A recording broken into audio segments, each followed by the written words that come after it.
नमस्कार दोस्तों, साहित्य ज्ञान क्लासेस में हार्दिक स्वागत है आपका। आज के सत्र में हम अध्ययन कर रहे हैं भारतीय काव्यशास्त्र में आचार्य वामन। आचार्य वामन का संक्षिप्त जीवन परिचय, वामन की रचनाओं का परिचय, वामन की प्रमुख काव्य पंक्तियाँ कि वामन ने कौन सी काव्य पंक्तियाँ बताई हैं और इनका जो संप्रदाय है, इनका जो मत है वो क्या है। वामन, इनका जो नाम है वो वामन ही है, इधर मिसप्रिंट हो गया है। वामन, समय इनका 800 ईस्वी के लगभग है। जन्म स्थान कश्मीर, वामन का जन्म स्थान कश्मीर है। ग्रंथ है इनका काव्यालंकार सूत्रवृत्ति। तो महत्वपूर्ण है जन्म स्थान, कि जन्म स्थान कहाँ है, समय 800 ईस्वी के लगभग, ग्रंथ काव्यालंकार सूत्रवृत्ति। भारतीय काव्यशास्त्र के इतिहास में वामन का अपना विशेष महत्व है। इन्होंने काव्य की समालोचना के लिए एक मौलिक सिद्धांत की स्थापना करके एक नवीन मार्ग का इन्होंने प्रवर्तन किया है। भारतीय काव्यशास्त्र में आचार्य वामन ने समालोचना के लिए मौलिक सिद्धांत यानी समालोचना के लिए इन्होंने अपना एक सिद्धांत दिया है। वामन है वो रीति को काव्य की आत्मा मानते हैं। क्या माना है वामन ने कि जो रीति है वो क्या है, काव्य की आत्मा है और इन्होंने रीति संप्रदाय को जन्म दिया है। तो वामन का क्या है, रीति संप्रदाय है। याद रखना है कि बहुत बार प्रश्न आता है कि वामन का संप्रदाय कौन सा है, तो रीति। काव्य की समालोचना के इतिहास में वामन की दृष्टि काव्य के किन्हीं विशेष एक या अधिक अंगों के विचार पर सीमित न रहकर सभी अंगों का विशद विवेचन किया है। आचार्य वामन ने काव्य के जो अंग हैं, रस, छंद, अलंकार, सभी पर उन्होंने विचार विमर्श किया है, किसी एक विशेष पर नहीं। वामन का जो रचना है, ग्रंथ है काव्यालंकार सूत्रवृत्ति, यह बहुत विस्तृत और व्यापक है। यह ग्रंथ 5 अधिकरणों तथा 12 अध्यायों में विभक्त है। महत्वपूर्ण रचना, वामन का जो ग्रंथ है काव्यालंकार सूत्र, यह कितने अधिकरणों में, यानी 5 अधिकरणों में और 12 अध्यायों में विभक्त है। एक प्रश्न यहाँ से इस प्रकार बन सकता है कि वामन का जो ग्रंथ है काव्यालंकार सूत्र, वह कितने अध्यायों में विभक्त है, तो 12 अध्यायों में वह विभक्त है, जिसमें 319 सूत्र और 250 श्लोक हैं। कितने, 319 सूत्र और 250 उसमें श्लोक हैं। काव्यशास्त्र के इतिहास में वामन पहले आचार्य हैं जिन्होंने काव्यशास्त्र के सिद्धांतों को सूत्रों के रूप में निबद्ध किया है। सूत्रों की व्याख्या के लिए उन्होंने वृत्ति की भी रचना स्वयं की तथा इस वृत्ति को उन्होंने कवि प्रिया नाम दिया है। हिंदी साहित्य के प्रथम आचार्य केशवदास अपने ग्रंथ कवि प्रिया के शीर्षक के लिए काव्यालंकार सूत्रवृत्त के ऋणी हैं। जो हिंदी के कवि हैं केशवदास जी, उनकी रचना है कवि प्रिया। उन्होंने जो इसका शीर्षक लिया है वो वामन की रचना काव्यालंकार सूत्रवृत्ति के आधार पर ही इन्होंने लिया है। वामन ने रीति के संदर्भ में कहा है कि रीतिरात्मा काव्यस्य, यानी क्या है, रीति की आत्मा क्या है, काव्य है। विशिष्ट पद रचना, रीति क्या है, विशिष्ट जो पद रचना होती है और रीति होती है। विशेषण गुणात्मा, अर्थात रीति ही काव्य की आत्मा है। विशेष प्रकार की पद रचना क्या है, रीति है, और पद रचना की विशिष्टता गुणों में निहित है। वामन से पूर्व दंडी ने काव्य के 2 मार्ग बताए हैं, कौन से, वैदर्भ और गौड़। परंतु वामन ने 3 रीतियों का उल्लेख किया है, वैदर्भी रीति, गौड़ी रीति और पांचाली रीति। हम इन रीतियों का अध्ययन करते हैं, कौन सी रीति है, तो वैदर्भी, गौड़ी और पांचाली। वामन ने गुणों का विशद विवेचन करते हुए प्रश्न यहाँ से बनता है कि आचार्य वामन ने कितनी रीतियों का उल्लेख किया है, कितनी रीतियों को बताया है, तो 3 बताया है आचार्य वामन ने।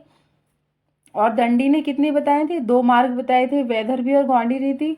वामन ने 3 बताई हैं। तो प्रश्न यहाँ से महत्वपूर्ण है कि ये तीनों रीतियां हैं जो आचार्य वामन ने बताई हैं। वामन ने गुणों का विशद विवेचन करते हुए काव्य शास्त्र के इतिहास में पहली बार गुण और अलंकारों के भेद भी स्पष्ट किए हैं। वामन के अनुसार काव्य शोभाया कर्तारो धर्मा गुणा तद तिष्ठते वस्कालंकारा, अर्थात काव्य में शोभा के आधारक धर्म गुण हैं। यानी क्या है? वो कहते हैं कि काव्य में शोभा यानी अच्छाई, शोभा प्रदान करने वाली धर्म गुण है। यानी जिस प्रकार की रचना होती है, रचना का जो गुण है वो क्या है? गुण, ओज गुण है ना, माधुर्य गुण, प्रसाद गुण। तो जो गुण हैं वो क्या है? काव्य में शोभा प्रदान करते हैं, शोभा बढ़ाते हैं काव्य को, तथा अतिशय प्रदान करने वाले धर्म अलंकार है। वामन ने सबसे पहले गुणों के 2 भेद शब्दगत और अर्थगत किए। गुणों की संख्या उन्होंने 20 निर्धारित की है। अलंकारों के संबंध में आचार्य वामन ने अपने स्वतंत्र मत प्रस्तुत किया और सर्वप्रथम कहा कि मुख्य अलंकार क्या है? उपमा है, तथा अन्य सब उपमा अलंकार के प्रपंच है। उसके सब क्या है? उसके भेद है। वामन ने वक्रोक्ति को अर्थालंकार मानते हुए उसका लक्षण इस प्रकार दिया है: सादृश्य लक्षणा वक्रोक्ति, अर्थात सादृश्य से उत्पन्न लक्षण वक्रोक्ति है। उन्होंने ये कथन भी आता है कि ये पंक्ति किसकी है? सादृश्य लक्षणा वक्रोक्ति। तो ये पंक्ति आचार्य वामन की है और वे कहते हैं कि अर्थात सादृश्य से उत्पन्न लक्षण वक्रोक्ति है। वामन ने काव्य में रस नामक तत्व का प्रतिपादन करके भी उसके अधिक महत्व नहीं दिया। वामन से पूर्ववर्ती आचार्यों ने रस आदि का ग्रहण रसवद आदि अलंकारों में कर लिया है, परंतु वामन ने रस की समन्वित कांति नामक अर्थ गुण में उन्होंने की है। रीति संप्रदाय के प्रतिष्ठापक कौन है? आचार्य वामन है।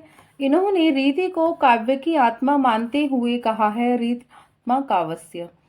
यानी ये जो कथन है, आता है, पंक्तियां ये बहुत बार परीक्षाओं में आती है कि ये पंक्ति किस विद्वान की है, किस आचार्य की है। तो ये आचार्य वामन की है। और वामन ने कौन सा संप्रदाय की दिया है? रीति संप्रदाय। वामन का प्रमुख रीति संप्रदाय और प्रमुख पंक्ति इनकी ये है। 8वीं सदी में रीति का सर्वप्रथम प्रयोग करने वाले कौन है? आचार्य वामन है। इन्होंने गुण को काव्य का नित्य तत्व माना और अलंकार को उन्होंने अनित्य।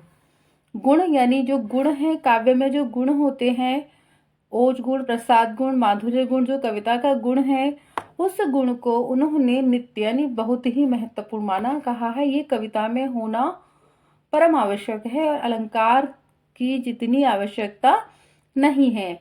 आचार्य भामा और दंडी ने रीति के 2 भेदों का निरूपण किया है। इन्होंने पांचाली रीति और उद्भावना का रीतित्रय, वैदर्भी, गौड़ी और पांचाली का प्रतिपादन किया। काव्यालंकार सूत्रवती सूत्र शैली में लिखित भारतीय काव्यशास्त्र का प्रथम ग्रंथ है। काव्यालंकार सूत्रवती वामन की रचना है और यह सूत्र शैली में लिखित भारतीय काव्यशास्त्र का प्रथम ग्रंथ है। अब तक 10 गुण मान्य थे। वामन ने 10 गुण, अर्थ गुण और 10 शब्द गुण, कुल 20 गुणों की उद्भावना इन्होंने की है। उपमा को इन्होंने मुख्य अलंकार माना है। वामन को सही अर्थों में काव्य विधा का प्रथम आचार्य कहा गया है। इन्होंने आनंदवर्धन से पूर्व काव्य के एक सर्वथा स्पष्ट सत्यवस्थित सिद्धांत, रीति सिद्धांत का इन्होंने प्रतिपादन किया है।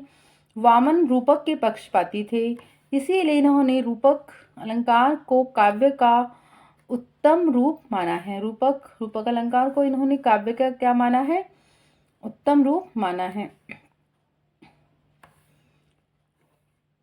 वामन की पंक्ति है वो रीतात्मक काव्यस्य और रीति सिद्धांत के प्रवर्तक हैं।